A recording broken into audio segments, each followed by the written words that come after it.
Boa noite, sou o Diácono Alberto e estaremos ministrando nossa terceira aula em nossa Escola Bíblica Online Semeando Vidas, na qual estamos estudando sobre o apóstolo Paulo e as cartas escritas por ele, chamadas de Epístolas Paulinas, né? E dentro desse tema, quem foi o apóstolo Paulo? Eu quero falar um pouco do martírio que ele sofreu em Roma, ou seja, o seu grande tormento sofrido por causa da fé. Um antes perseguidor dos seguidores de Jesus, agora um pregador do Evangelho, das boas novas de salvação. E o apóstolo Paulo, queridos, ele foi aprisionado em Roma pela segunda vez, e dessa vez ele acabou sendo executado pelas mãos do imperador Nero por volta do ano de 67 e 68 depois de Cristo. Isso pode ser lido e comprovado lá na carta a Timóteo, a 2 Timóteo, capítulo de número 4, no versículo do 6 ao 18, que é onde espelha melhor aquilo que o apóstolo Paulo estava vivendo naquele período, que diz assim: porque eu já estou sendo oferecido por aspersão de sacrifício, e o tempo da minha partida está próximo. E a frase mais marcante da vida do apóstolo Paulo: combati o bom combate, acabei a carreira e guardei a fé. Desde agora a coroa da justiça me está guardada, a qual o Senhor, justo juiz, me dará naquele dia, e não somente a mim, mas também a todos os que amarem a sua vida. E dentro desse martírio sofrido pelo apóstolo Paulo, né, vamos falar um pouco da sua primeira prisão em Roma.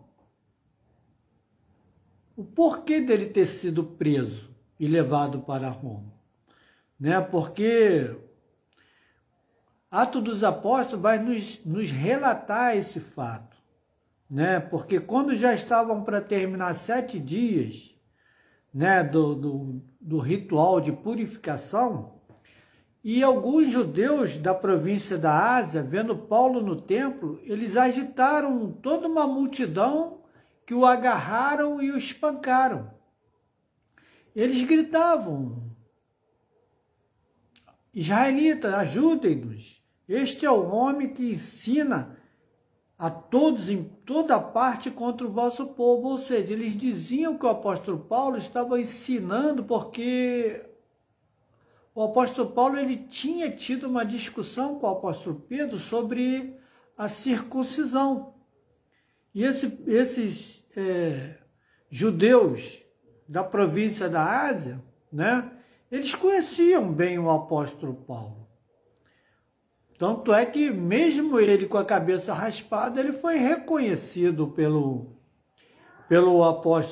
judeus, né? Porque em sua terceira viagem missionária, que está registrada no livro dos Atos dos Apóstolos, capítulo 18, versículos do 23, 21 e 26, em que essa viagem ocorreu entre 54 e 58 depois de Cristo, o apóstolo Paulo, né, ele esteve na Ásia e ficou principalmente em Éfeso, né?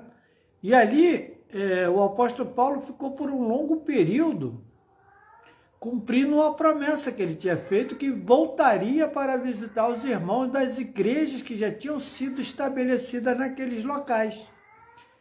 E é provável que todas, se não pelo menos a maioria das 7 igrejas estabelecidas na Ásia, elas tenham sido fundadas nesse período, né, da terceira viagem missionária do apóstolo Paulo. Então, esses judeus, eles o conheciam. Então, por eles o conhecerem e acharem que ele estava pregando contra a lei mosaica, eles se agitaram no templo a ponto de que os soldados romanos viessem para acabar com aquele tumulto, porque nessa época Jerusalém ele era dominada pelas tropas romanas, né? Apesar de que os governadores, né, Herodes, no caso,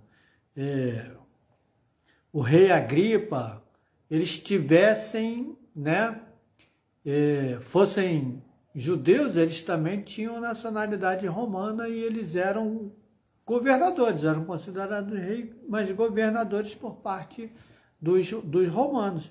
E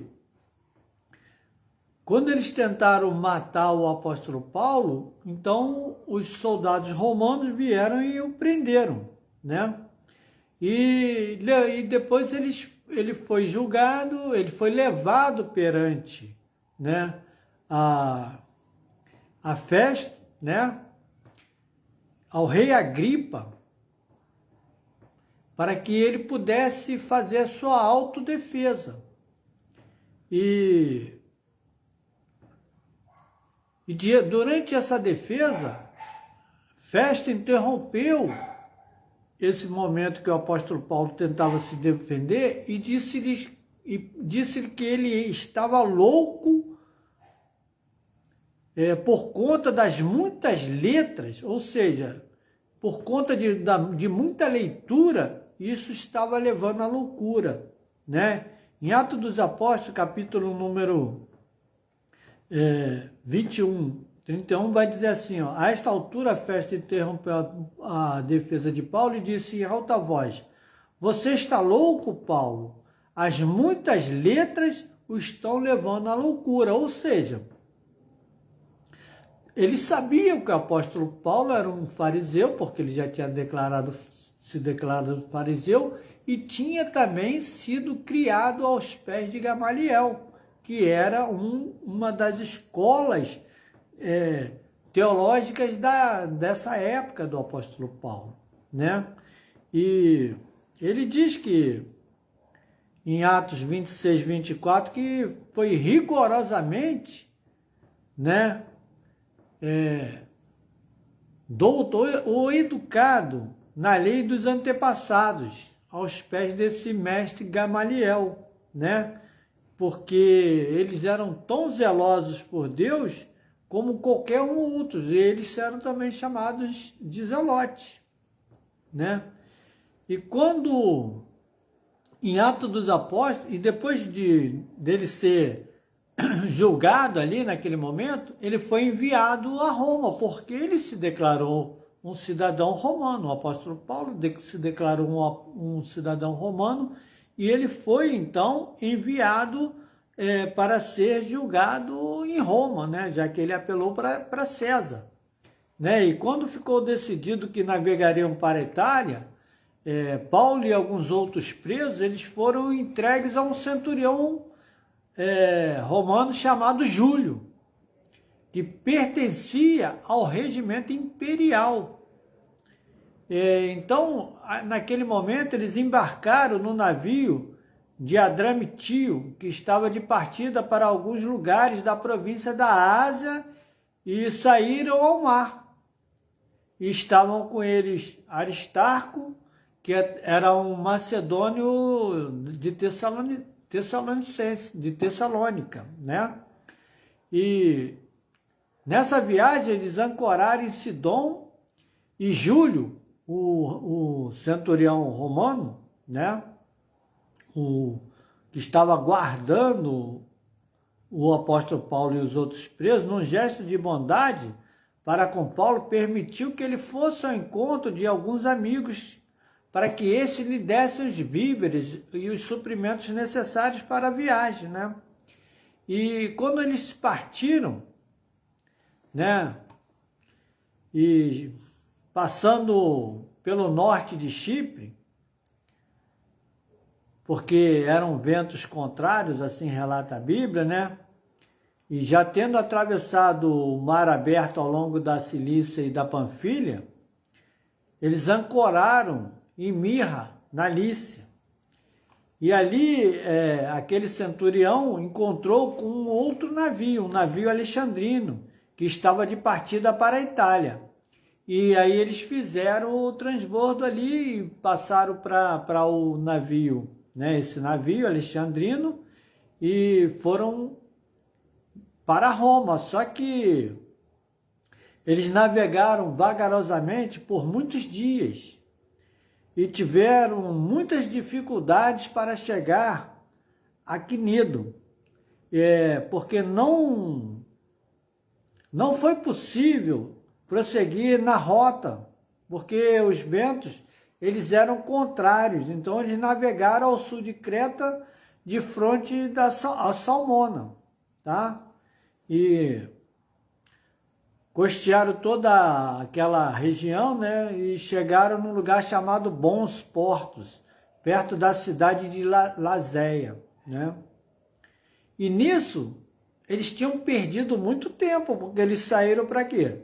Para Roma, né? Eles iam para Roma, mas só que eles perderam muito tempo e agora a navegação ela se tornara perigosa, pois já tinha passado a época do jejum e por isso o apóstolo Paulo advertiu ao comandante e ao centurião, né? Senhores, vejo que a nossa viagem será desastrosa e acarretará grande prejuízo para o navio, para a carga e também para as nossas vidas.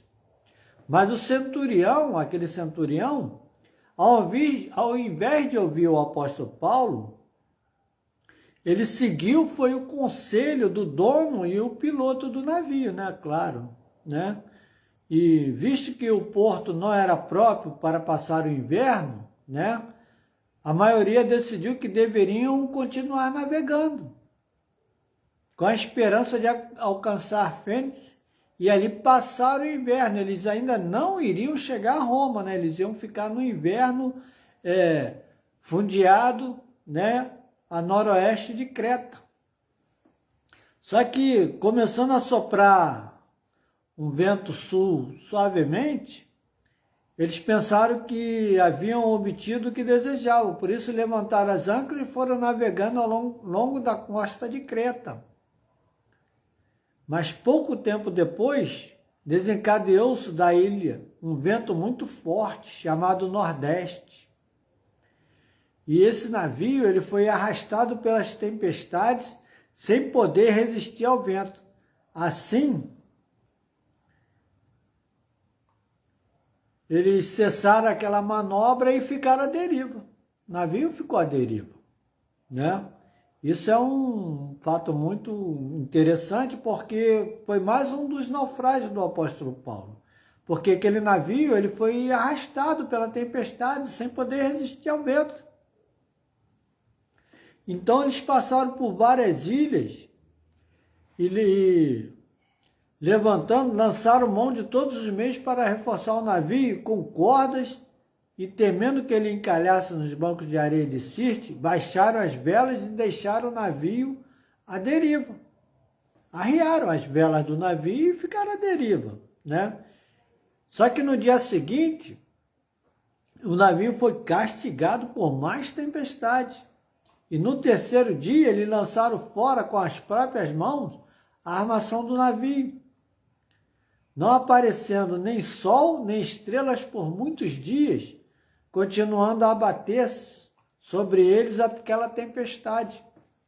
E finalmente eles perderam toda a esperança de salvamento, visto que os homens tinham passado muito tempo sem comer. Eles nem estavam mais comendo, né? E Paulo levantou-se diante dele e disse: os senhores deveriam ter aceito o meu conselho para não partir de Creta, pois assim teriam evitado este dano e prejuízo.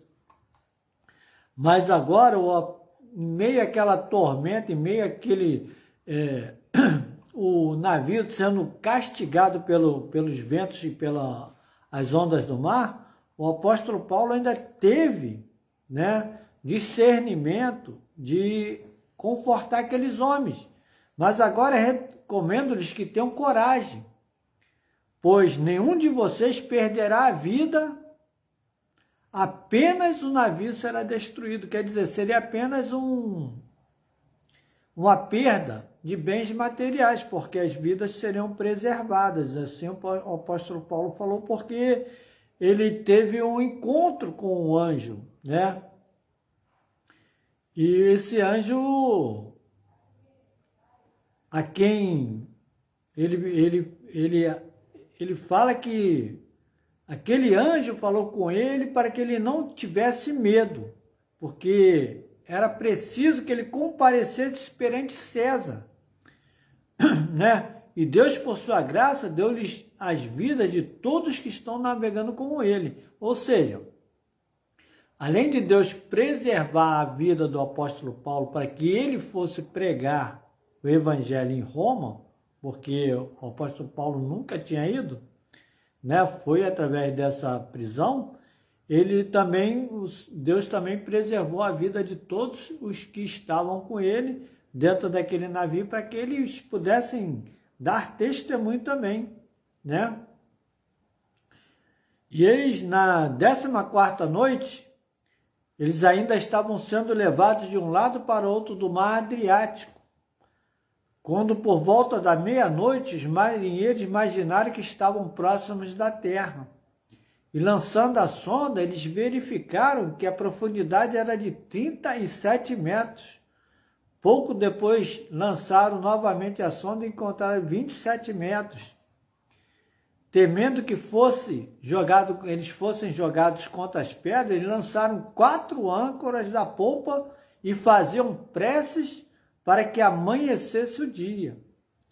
E tentando escapar do navio, os marinheiros, eles baixaram os botes salva-vidas no mar e a pretexto de lançar as âncoras da proa, né? Então Paulo disse àquele centurião e aos soldados, né? Porque o centurião, todos nós sabemos que ele é o comandante de 100, né?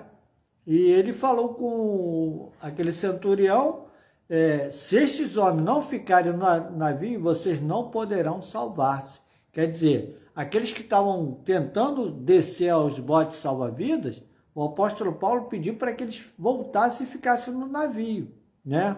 Só que com isso os soldados, eles cortaram as cordas que prendiam os barcos salva-vidas e os deixaram cair no mar, desobedecendo a instrução dada por Deus através do anjo para o apóstolo Paulo. Só que agora, né, o apóstolo Paulo já estava dando um outro conselho. Ele estava aconselhando que aqueles homens comessem algo, pois só assim eles poderiam sobreviver. E nenhum deles iria perder sequer nenhum fio de cabelo, né?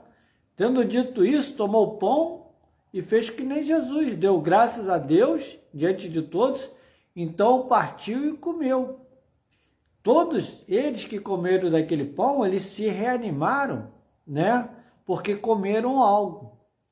Eles estavam a bordo, e naquele navio ele tinha 276 pessoas dentro daquele navio que estava, né, prestes a naufragar, né? E depois de eles terem comido até ficarem satisfeitos, aí sim eles aliviaram o peso do navio, atiraram no mar todo o trigo que tinha, né? E quando amanheceu, eles não reconheceram a terra, mas viram uma enseada como a praia para onde decidiram conduzir o navio, se fosse possível, né?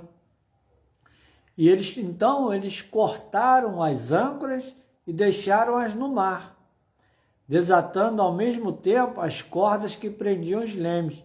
Então, alçando a vela da proa ao vento, né, eles dirigiram-se àquela praia, para onde eles foram, né, conduzindo um navio.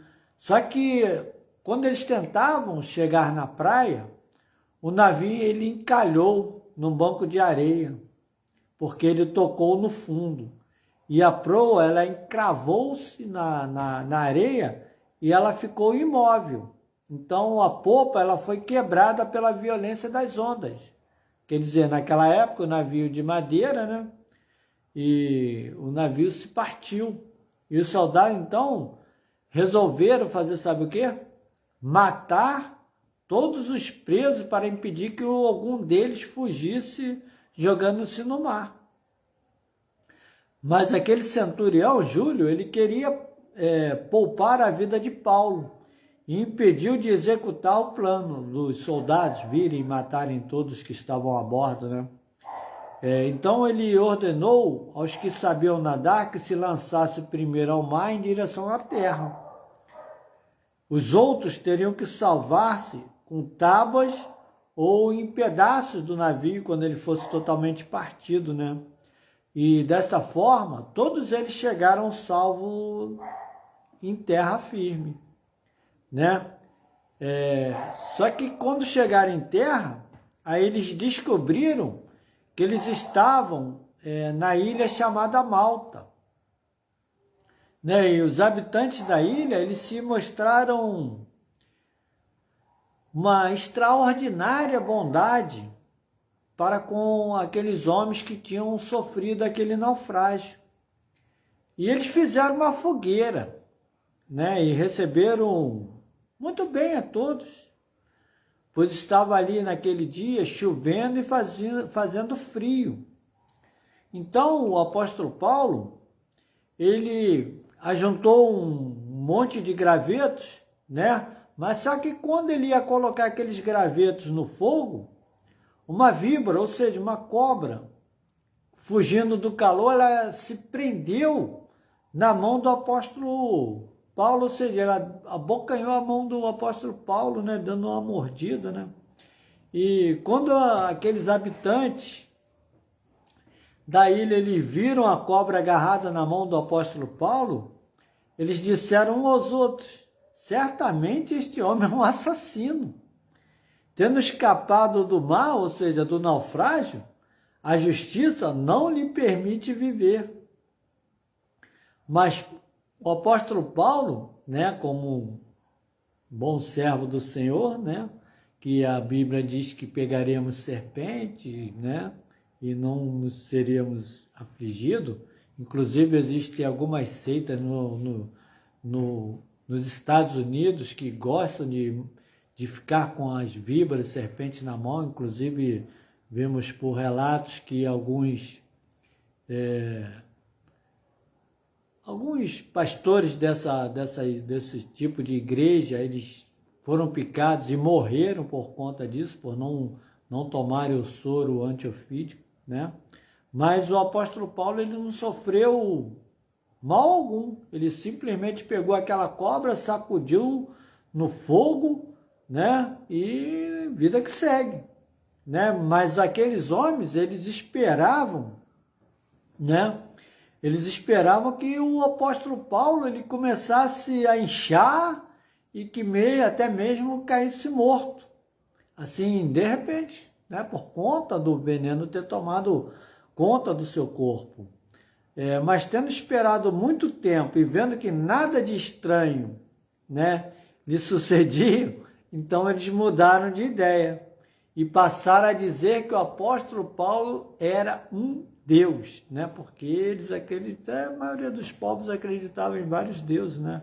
Não o Deus único, o Deus onisciente, onipotente, onipresente, mas um Deus que da lua, do sol, da cobra. Então eles achavam até que o apóstolo Paulo fosse um Deus também.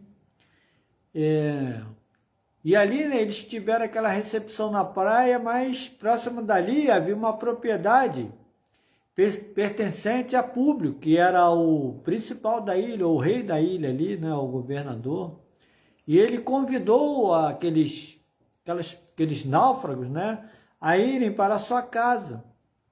E por 3 dias ele os recebeu com bondade, hospedou. E o pai dele estava doente, né? Olha só como é que é a providência de Deus, né? O pai desse governante da ilha, né? O homem principal da ilha estava doente, Públio, né? O pai dele doentado. E o apóstolo Paulo, ao chegar naquela ilha, ele, depois de orar, ele impôs as mãos e curou o pai daquele homem. Então, quer dizer, o apóstolo Paulo, mesmo diante de grande dificuldade, sendo preso e levado para Roma, né, naufragou, e mesmo assim ele ainda continuava fazendo das suas missões, que era o evangelismo, porque depois que ele curou o pai desse principal da ilha, vieram muitos outros doentes, né, que também foram curados pelo apóstolo Paulo. Eles prestaram muitas honras a eles, né, ao apóstolo Paulo, quando foram embora, né, forneceram suprimentos para a viagem, víveres, né, e passados 3 meses eles embarcaram no navio que tinha passado o inverno ali na ilha, né, só que era um navio alexandrino e que tinha emblema de deuses, os deuses gêmeos Castor e Pólux, né, e eles partiram da ilha, né, de Malta, e aportando em Siracusa, eles ficaram ali 3 dias, né?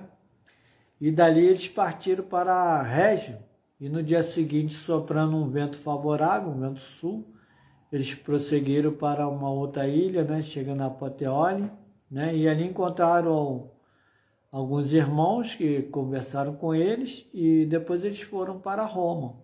Isso foi tudo relatado lá em Atos dos Apóstolos, capítulo de número 28, versículo de 1 a 14. Né?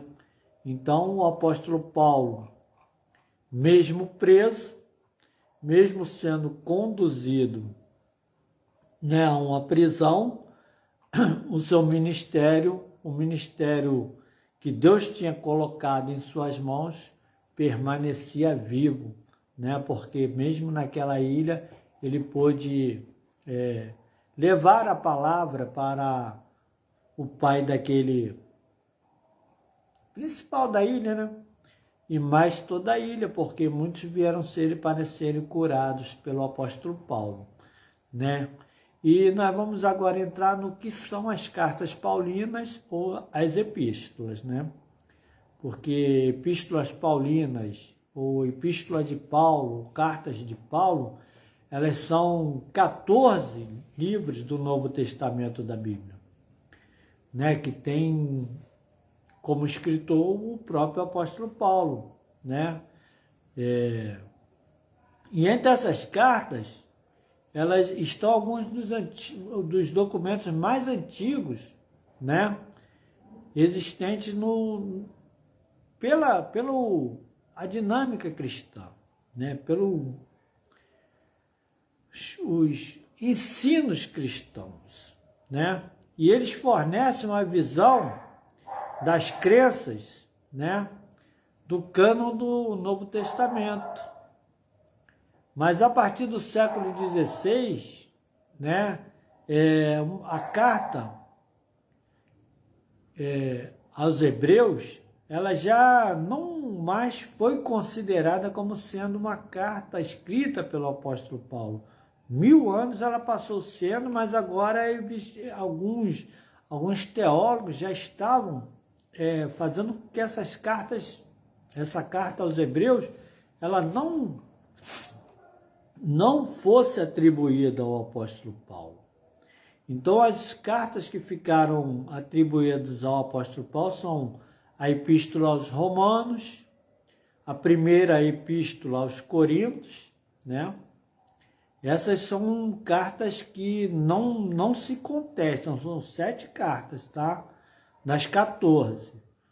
Essas 7, elas são de próprio punho, até nós vamos ver mais à frente que o próprio apóstolo Paulo, ele testifica que ele mesmo de próprio punho escrevia suas cartas, né? Então, dentro dessas que não são atribuídas a Paulo, incluídas no cânon do Novo Testamento, né? 7 dessas não tem como ser refutadas. Alguém dizer, não, essa a gente tem dúvida por conta da escrita, por conta da leitura, né? Mas essas 7, elas são a Epístola aos Romanos, a primeira Epístola aos Coríntios, segunda Epístola aos Coríntios Epístola aos Gálatas, Epístola aos Filipenses, Primeira Epístola aos Tessalonicenses e a Epístola a Filemão, tá? Essas são incontestáveis dentro das outras 14 que são Romanos, 1ª, 2ª Coríntios, Gálatas, Efésios, Filipenses, Colossenses, 1ª Tessalonicenses, 2ª Tessalonicenses, 1ª Timóteo, 2ª Timóteo, Tito, Filemão e também a carta aos Hebreus, né, que depois de 1000 anos já foi contestado e passou a ter como autor desconhecido, né? Em uma de suas mais antigas cartas de Paulo, né, ele escreveu acerca de seu hábito de escrever, né, isso mencionado lá em 2ª Tessalonicenses 3,17. O apóstolo Paulo ele tinha hábito de escrever, e ele mesmo registrou isso, dizendo: eu, Paulo, escrevo esta saudação de próprio punho, a qual é um sinal em todas as minhas cartas. É dessa forma que escrevo, tá? Então, essa é a marca registrada do apóstolo Paulo, né? Dentro do que são as cartas paulinas ou as epístolas, tá? Existe uma marca do apóstolo Paulo dando veracidade a estas cartas, né? E a não ser que estes itens de informação se refira somente a Gálatas e 1ª Tessalonicenses, todas as cartas anteriores de Paulo, sejam lá quantas tenham sido, perderam-se para nós. De 1 Coríntios 5:9, sabes que Paulo escrevera a carta mais antiga àquela igreja? Talvez uma parte dessa carta ela tenha se perdido, ou esteja preservada, talvez em 2 Coríntios 6:14 e 7:1, embora nem todos os estudiosos eles estejam de acordo com esta ideia, tá? Porque também se sabe que 2 Coríntios 2, 4 e 7, 8, que Paulo escrevera ainda outra carta a Corinto. E alguns estudiosos, eles sentem que 2 Coríntios 10, 13, é uma parte dessa carta, vamos chamar assim, angustiosa, porque Paulo também menciona em Colossenses 4,16, uma outra carta ao Laodicense. Alguns acham que a Efésios, canônica, é essa carta. Outros creem que ela seja Filemão. A maioria, contudo, ele crê que a carta à igreja de Laodiceia esteja perdida. O que é certo é que Paulo escreveu muito mais do que foi preservado no Novo Testamento, tá? E as cartas existentes de Paulo, na maioria das traduções modernas, ou seja, das 14, né, 14 das 21 que são colocadas, né, são canônicas, né, do Novo Testamento, né, são inspiradas, consideradas inspiradas, apenas 14 elas são atribuídas ao apóstolo Paulo, né? Como já falamos, né? E os textos gregos modernos, eles têm como título, para as 14 cartas, somente a preposição a, seguida pelo nome do receptor. E o problema, né, os críticos, né, eles discutem muito porque essas cartas elas não mantêm uma ordem, né, uma composição, uma ordem cronológica. Por isso eles se apegam muito a esse fato, né? E a presente ordem basicamente de extensão, e se é escrita a uma igreja ou a um indivíduo. E uma curiosidade, Romanos é a mais extensa e Filemão a mais curta, né? E as 9 primeiras, elas são dirigidas às 7 igrejas da Ásia, as 7 igrejas diferentes, e as quais, as 4 últimas, há 3 indivíduos diferentes. E por causa de problemas críticos, Hebreus ela é colocada por último no Corpus Paulino, embora alguns dos manuscritos gregos mais antigos, eles tenham colocado a carta aos Hebreus entre Romanos e 1 Coríntios. Então houve né, eles fizeram uma ordem diferente cronológica, né? Porque talvez eles mostrassem mais claramente os problemas encontrados por uma igreja que emergia e indicaria o padrão teológico em desenvolvimento de Paulo junto às igrejas. Se a ordem tivesse, né? Se estivesse colocado as cartas em ordem cronológica, né? Porque uma ordem cronológica talvez ela mostrasse melhor esse conteúdo, né? Porque este agrupamento ele não é conclusivo, mas é usado para mostrar o acordo geral entre os estudiosos do Novo Testamento, numa aproximação ao estudo do Novo Testamento. Em primeiro, as epístolas escritas durante a segunda viagem missionária, ou seja, em 49 a 52 depois de Cristo, foi 1ª e 2ª Tessalonicenses, né, e de Corinto. E já na terceira viagem missionária é mencionado que foi escrita 1 Coríntios, Efésios, 2 Coríntios, Gálatas e Romanos, né? E a epístola escrita de Roma durante o primeiro aprisionamento, né, romano, entre 58 e 60 depois de Cristo, foi Efésios, Filipenses, Colossenses e Filemão. E as pastorais, né, que são escritas entre 62 e 65 depois de Cristo, foi 1 Timóteo, Tito, 2 Timóteo também, e um pouco foi escrito, a 2 Timóteo foi de Roma, escrito em Roma, né? E um pouco antes da morte de Paulo, que ele foi levado para ser decapitado. E outra maneira de classificação é ver se a ordem cronológica como representando ênfase teológica especiais, né, que corresponde a Tessalonicenses, ela é lida com escatologia, né? As cartas da terceira viagem missionária, elas tratam primariamente da soteriologia, e as cartas da prisão, elas acentuam a cristologia, né? Então, tem uma sequência a qual nós iremos ver na próxima aula. São as cartas, né, escatológicas, soteriológicas, eclesiológicas, né, teológicas, e nós iremos estudar tudo isso na nossa próxima lição, que é o assunto, né,